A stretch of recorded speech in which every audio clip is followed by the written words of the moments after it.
श्रियकान्ताय कल्याणनिधये निधयेतिनाम् श्रीवेङ्कटनिवासाय श्रीनिवासाय मङ्गलम् लक्ष्मी सविभ्रमालोकसुभ्रूविभ्रमचक्षुषे चक्षुषे सर्वलोकानां वेङ्कटेशाय मङ्गलम्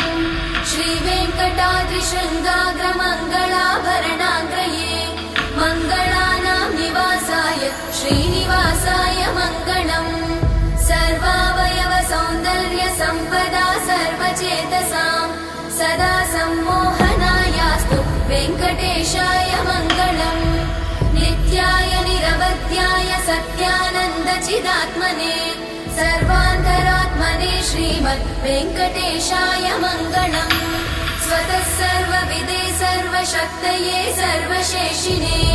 सुलभाय सुशीलाय वेङ्कटेशाय मङ्गलम्।